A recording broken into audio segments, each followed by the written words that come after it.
Hello everyone, good evening, welcome back to my channel. তোমরা সবাই কেমন আছো? আশা করি ভীষণ ভালো আছো। আমিও ভীষণই ভালো আছি। তো এখন রেডি হয়ে তোমাদের সামনে এসেছি, তোমরা দেখতেই পাচ্ছ। তো একটু বেরোবো, সেই জন্য ভাবলাম তো চলো ব্লগটা স্টার্ট করা যাক। তো কোথায় যাচ্ছি না যাচ্ছি সেটা তোমরা গেলেই দেখতে পাবে। একটা তোমাদের জন্য বিশাল সারপ্রাইজ রয়েছে, যদি মানে কাজটা সাকসেসফুল করতে পারি এই মুহূর্তে, মানে আজকে যদি কাজটা সাকসেসফুল করতে পারি তাহলে তোমরা অবশ্যই জানতে পারবে। না হলে আমি কাজটা সাকসেসফুল করেই ছাড়বো, আজকে হোক বা অন্য কোনো দিন হোক। ইচ্ছে তো সেটাই আছে, জানি না কতদূর করে উঠতে পারবো। তো আমার কথা শুনে তোমরা ভাবছো কী ব্যাপার, কী বৃত্তান্ত। তো সবটাই তোমরা ব্লগটা লাস্ট পর্যন্ত দেখলে অবশ্যই বুঝতে পারবে। তো চলো, আমি মেয়ে হাজব্যান্ড তিনজনে এখন রেডি হয়ে গেছি। এই যে মেয়েও রেডি হয়ে গেছে, দেখতেই পাচ্ছ। ভীষণ একটা মানে ভয়ও কাজ করছে, একটু নার্ভাসও হয়ে রয়েছি।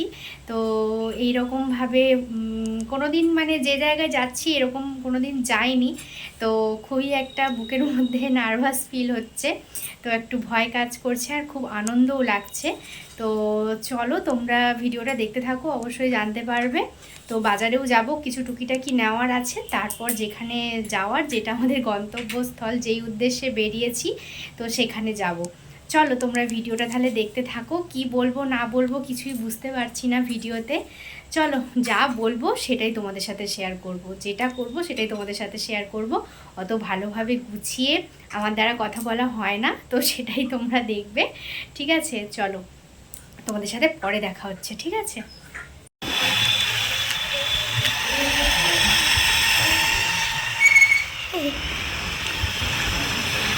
দেখাও।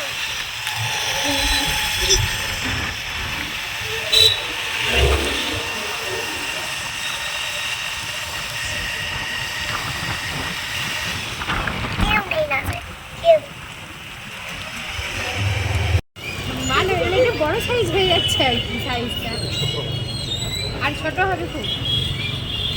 কম দাম আছে না? হ্যাঁ, অনেক দাম বলছেন না।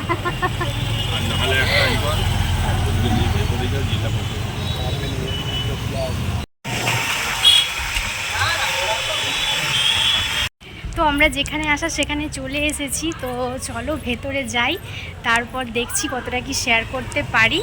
তো চলো তোমরা ভিডিওটা দেখতে থাকো, ঠিক আছে? যে আমি এখানে আর হাজব্যান্ড এই যে দাঁড়িয়ে রয়েছে। চলো, দিদিভাইয়ের সাথে দেখা করব বলে দুদিন ধরে ঘুরে গিয়েছি, দিদিভাই বাড়ি ছিল না। তো আর একদিন বিকেলবেলায় চলে এলাম। দাঁড়াও, ভিডিও করছি।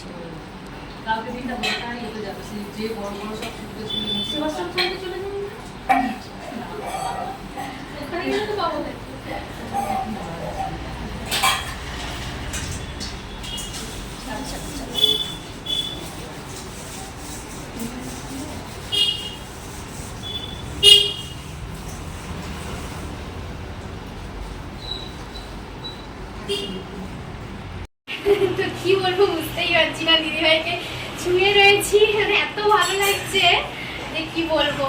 তো আমার একটা ছোট্ট মানে পরিবার আছে, হ্যাঁ। তো মানে আর 2 বছর ধরে আপনার ভিডিও দেখছি, জানতে পারিনি তো যে এখানেই আপনার বাড়ি। যবে থেকে জেনেছি তবে থেকে মানে বিশাল ইচ্ছা ছিল যে দেখা করবো মানে একজন এসেছিল, তার দ্বারাই মানে এই ঠিকানাটা পাওয়া। আমি জানতাম, আমি আমার হাজবেন্ডকে বলেছি যে সবার সঙ্গে দেখা হচ্ছে, জানো ছবি দেখছি, কিন্তু আমার সঙ্গে যে কেন দেখা হচ্ছে না, বাড়িও কোথায়, এইভাবে কি হুটহাট করে যাওয়াটা কারো বাড়িতে উচিত হবে দিদি? এই আর কি। তো দিদির সঙ্গে দেখা হওয়ার ভীষণ ভালো লাগছে, খুবই মানে ভালো লাগছে আর কি। তো বন্ধুরা, তোমরা তো দেখতেই পেয়েছো আমি কোথায় গিয়েছিলাম। আমাদের সকলের পরিচিত, সকলের ভালোবাসার মানুষ, সেই প্রবাসে ঘরকন্যা মৌহা দিদিভাইয়ের বাড়ি গিয়েছিলাম আজকে, সেটা তোমরা সকলেই দেখেছো। আর সেখানে গিয়ে খুব একটা ভিডিও শ্যুট করা হয়নি। তো অনেক ভালোবাসার মানুষেরা দিদিভাইয়ের সাথে দেখা করতে এসেছিলো, আমরাও গিয়েছিলাম, প্লাস তারপরেও আবার অনেকে আসছিল। দিদিভাই একটু বেরোবে বলে, তাই ভীষণ ব্যস্ততার মধ্যে ছিল। সেই জন্য দিদিভাই নিজেই খুবই ভালোভাবে আমাদেরকে বলল যে আমরা একটুখানি বেরোবো, যদি তোমরা একটু তাড়াতাড়ি করো আমার খুব ভালো হয়। তো জানোই তো দিদিভাই কীরকম নরম মনের, নরম ভাবে কীরকম কথা বলে সেটা তো আমাদের কারোরই অজানা নয়। বোধহয় দিদিভাইয়ের মতো করে আমরা কোনোদিনই শিখলেও বলতে পারবো না দিদিভাই দিদিভাই, দিদিভাইকেই ওটা মানায়, তাই না? তো এই আর কি। তো যাই হোক, অনেক দিনের অপেক্ষার আজ অবসান ঘটলো। ফাইনালি দিদিভাইয়ের সাথে দেখা করতে পারলাম, দিদিভাইকে ছুঁতে পারলাম, দিদিভাইয়ের সাথে গল্প করতে পারলাম। এতটাই গল্পে ব্যস্ত হয়ে গেছিলাম, মানে সেইভাবে আর ভিডিও শ্যুট করার কথা মনেই ছিল না। তো কয়েকটা বোন ছিল, তাদেরকেই বললাম একটু ভিডিও করে দাও। তো এই আর কি, কথা বলবো না ভিডিও করব, সেটাই আমার কাছে একটা অন্যরকম লাগছিল যে হ্যাঁ আমি কথা বলবো, ভিডিও করেও যাব, সেটা আমার ভালো লাগছিল না। সেই জন্য একটুখানি ভিডিও করে, আর তেমন ভিডিও করা হয়নি। খুব অনেক ভালোই গল্প করেছি। তারপর এই আর কি, দিদিভাইয়ের জন্য একটু সামান্য একটুখানি আমার ক্ষমতা অনুযায়ী একটু গিফট নিয়ে গিয়েছিলাম, সেটা দিলাম। দিদিভাই কিছুতেই নিতে চাইছিল না, কিন্তু আমি জোর করে দিদিভাইকে দিয়ে এসেছি। তো এই আর কি, এই সব ব্যাপার। গিফট দেওয়ার সময় কোনো ভিডিও শ্যুট করা মানে হয়নি, আমার সেটা ভালো লাগছিল না, সেটা আমি নিজের থেকেই শ্যুট করিনি আর কি। তো ভালোবেসে দিদিভাইকে উপহার দিয়েছি, সেটা আমি দেখাতে চাই না। তো যাই হোক, চলো আজকে আমি ভীষণ ভীষণ পরিমাণে খুশি। এতদিনের ইচ্ছে আমার পূর্ণ হয়েছে। তো সেটা যে হবে সেটা ভাবতেও পারিনি। প্রায় 2 বছর ধরে দিদিভাইয়ের ভিডিও দেখি, কিন্তু যখন থেকে জানতে পেরেছি, তোমাদেরকে তো বলেইছি, দিদিভাইয়ের সামনেই তো বললাম, যবে থেকে জানতে পেরেছি তবে থেকে ইচ্ছে ছিল দিদিভাইয়ের সাথে দেখা করার। তো এভাবে বাড়িতে গিয়ে যে দেখা করব সেটা কখনো ভাবিনি।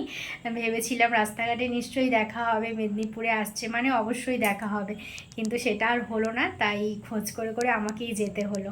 ভীষণ ভালো লাগলো দেখা হয়ে। দিদিভাই ভীষণ ভীষণ ভীষণ ভালো মানুষ, ভীষণ একটা ভালো মনের মানুষ। তো এটা আমার নতুন করে বলার কিছুই নেই, যারা আমরা দিদিভাইকে ভালোবাসি তারা সকলে জানি, তাই না? চলো, অনেক বকবক করে ফেললাম, সেখানে তো বকবক করার সুযোগ পেলাম না। তো প্রথমবার গেছি, আমারও সবসময় ভিডিও করতে ভালো লাগছিল না। তো এই আর কি। তো চলো, ভীষণ মনটা ভালো ছিল, তাই মোমো টোমো খাওয়া দাওয়া করে বাড়ি ফিরেছি, এই আর কি। চলো, আর বেশি বকবক করছি না। আজকের ভিডিও কেমন লাগলো অবশ্যই কমেন্ট করে জানিও তোমরা, আর ভালো লাগলে অবশ্যই একটা লাইক শেয়ার কমেন্ট করে দিও বন্ধুরা, আর সাবস্ক্রাইব করে দিও। তো চলো, আজকের মতো এখানেই টাটা। তোমরা খুব ভালো থেকো, সুস্থ থেকো। আবার পরের ব্লগে তোমাদের সাথে খুব তাড়াতাড়ি দেখা হবে। তো বন্ধুরা, দিদিভাইয়ের সঙ্গে তোলা কিছু ছবি তোমাদের সাথে শেয়ার করছি, দেখতেই পাচ্ছ। দিদিভাইয়ের এই হাসি মুখখানা দেখলে যেন মন প্রাণ সব কিছু জুড়িয়ে যায়, এত মিষ্টি, এত সুন্দর। তো দিদিভাইয়ের জন্য একটু সামান্য উপহার নিয়ে গেছিলাম, সেটাই দিদিভাইকে দিলাম, সেই নিয়ে একটা ছবি তুলেছি, দেখতেই পাচ্ছ। আর দিদিভাই কিন্তু মেয়ের সঙ্গেও ছবি তুলেছে। মেয়েকে দিদিভাইয়ের আনা সেই বিদেশের চকলেট দিদিভাই কিন্তু মেয়েকে দিয়েছে। তো মেয়ে তো পেয়ে ভীষণ ভীষণ খুশি হয়েছে। আর দেখতেই পাচ্ছ কি যে মিষ্টি লাগছে দেখতে, তোমাদেরকে কি বলবো। আর সুযোগ পেয়ে কিন্তু দাদাভাইকেও ছেড়ে দিলাম না, দাদাভাইয়ের সঙ্গেও একটা ছবি তুলে নিলাম, তোমরা সেটা লাস্টে দেখতেই পাবে। তো চলো, এখানেই আজকের মতো টাটা।